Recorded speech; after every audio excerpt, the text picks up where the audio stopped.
अस्सलाम वालेकुम, कैसे हैं आप सब। उम्मीद करती हूँ सब खैर खैरियत से होंगे। तो जी प्यारी सी वीडियो मैं आप सबके लिए लेके आई हूँ। आपने पूरी वीडियो देखनी है और मुझे कमेंट और लाइक ज़रूर करना है और शेयर ज़रूर करना है और सब्सक्राइब किए बगैर बिल्कुल भी आपने यहाँ से नहीं जाना। तो जी ये ईद का व्लॉग है।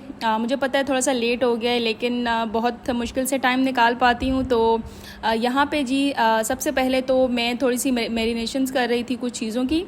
एक्चुअली ईद के पहले दूसरे दिन तो हम कहीं जा नहीं पाए, तीसरे दिन भी हम कहीं नहीं जा पाए, क्योंकि आपको पता है कुर्बानी में इतनी बहुत सारे काम होते हैं और निमटानी होती है कुर्बानी, और उसके बाद बांटनी होती है। उसके बाद बंदा इतना थक जाता है कि कहीं भी जाने का दिल नहीं करता, बस दिल करता है सोए रहो। तो कुछ ऐसा हमारे साथ हुआ। तो फिर हमने सोचा कि ईद के तीसरे दिन रात को हम बारबेक्यू करते हैं और उसके बाद हम सुबह में इंशाल्लाह पिकनिक पर जाएंगे। तो पिकनिक का व्लॉग भी मैं आपके साथ ज़रूर शेयर करूंगी, लेकिन उससे पहले ये ईद के तीसरे दिन का व्लॉग है, ठीक है। तो यहाँ पे मैंने बारबेक्यू के लिए देखें कितनी प्यारी सी मैरिनेशंस करके रखी हुई हैं। ये जो है ना, मैंने बारबेक्यू की टिक्का जो होती है, टिक्का बोटी, तो ये है कि बारबेक्यू करना तो बहुत ज़रूरी होता है, क्योंकि बारबेक्यू के बगैर तो लगती ही नहीं है कि बड़ी ईद है, ठीक है। तो इसलिए बारबेक्यू के लिए मैंने जो है ना वो पहले से ही मैंने मैरिनेशन कर ली थी, क्योंकि उसको फिर कुछ टाइम के लिए रखना होता है। और यहाँ पे जी पिकनिक की तैयारी हो रही है। ये आज हमारी चांद रात है बेसिकली, क्योंकि सुबह हम पिकनिक पे जा रहे हैं, तो हमारी ईद तो सुबह ही होगी। तो यहाँ पर जी मैंने थोड़ा सा मेन्यू सोचा हुआ था, ईजी सा सोचा हुआ था, क्योंकि मेरे हस्बैंड ने कहा था ख़ुद को थकाना नहीं, ख़ुद को तुमने थका लिया तो तुम्हें वहाँ पर मज़ा नहीं आएगा। और ऐसे ही होता है, मैं ख़ुद को थका लेती हूँ तो मेरी तबीयत ठीक नहीं रहती फिर। तो यहाँ पे मैंने अचार गोश्त मेरे हस्बैंड को बहुत पसंद है, तो मैंने कहा चलो वो बना लेती हूँ। अच्छा, मेरी एक आदत है, मैं जो है वो ऐसी चीज़ें नहीं बनाती जिसमें जो है ना बहुत ही टाइम लगे और बहुत ही जो है ना बस सर दर्द वाली रेसिपी हो। मैं इजी टू कुक वाली रेसिपीज़ बनाती हूँ। मेरे हस्बैंड को भी ऐसी चीज़ें पसंद है जो झटपट बन जाएँ। तो इसीलिए यहाँ पर मैंने अचार गोश्त जो है ना उसके लिए मिर्चें भर के रख दी थी। शान का मसाला मैं यूज़ करती हूँ, तो वो मैंने यूज़ किया। और यहाँ पे मैंने जो है ना खीर के लिए दूध चढ़ा दिया था और दूध गर्म हो गया था, उसके बाद मैंने इसमें खीर डाल दिया। अच्छा, यहाँ पे सीन ये हुआ कि हमने कहा भाई ईद है, ईद वाले दिन तो गैस नहीं जाएगी। वैसे तो तीसरा दिन था, लेकिन फिर भी हमने कहा 3 दिन तो ईद होती है ना, तो हमने कहा भाई गैस तो नहीं जाएगी। तो इसीलिए मैंने आराम से अपनी तैयारी मैंने शुरू की। और जो है ना यहाँ पे देखें मैंने दूध चढ़ा दिया और वहाँ पे जो है ना ये अचार गोश्त बन रहा है।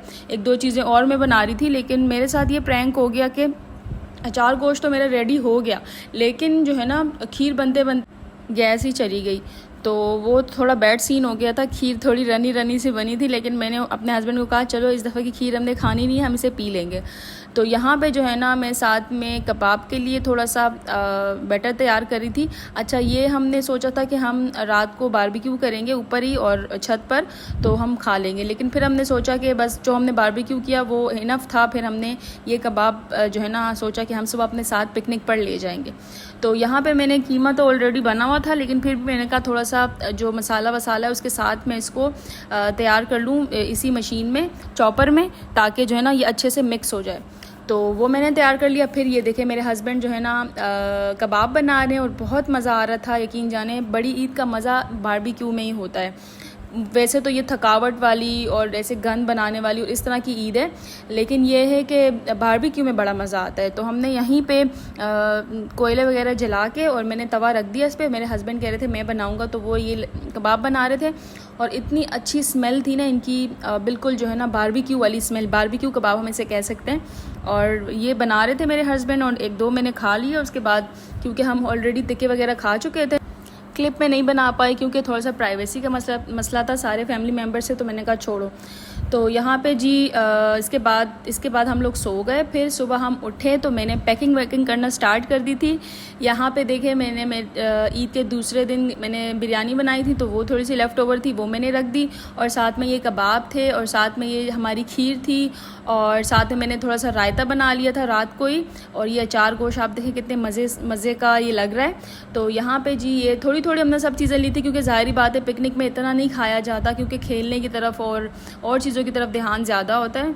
तो बेसिकली हमने एक वाटर पार्क जाने का सोचा था, तो इसलिए वहाँ पे पानी में ज़्यादा टाइम गुजरता, तो इसलिए हमने थोड़ा ही सब कुछ रखा।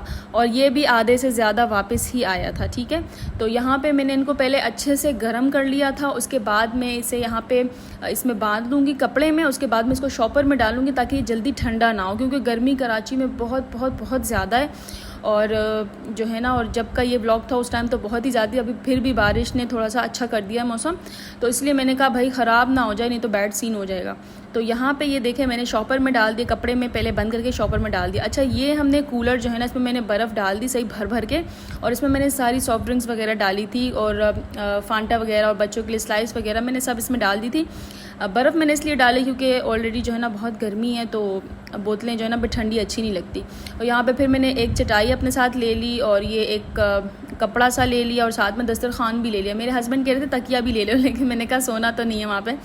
वो मजाक उड़ा रहे थे कि तुम जो है ना दस्तरखान भी लेके जा रही हो, सब कुछ क्यों लेके जा रहे हो। तो मैंने कहा यार इंसान को ना एक वो आना चाहिए, फ़ील आनी चाहिए कि भाई हम पिकनिक पे आए हैं, तो इसीलिए वैसे तो चीज़ें गाड़ी में ही जानी है, तो क्या ज़रूरत है एक एक दो दो चीज़ें लेने की।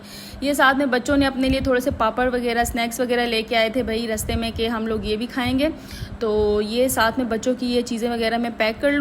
अब हम अपने सफ़र पर रवाना हो रहे हैं, लेकिन आपने सब्सक्राइब किए बगैर नहीं जाना और मेरे अगले व्लॉग का इंतज़ार करना है। टिल देन अल्लाह हाफिज़।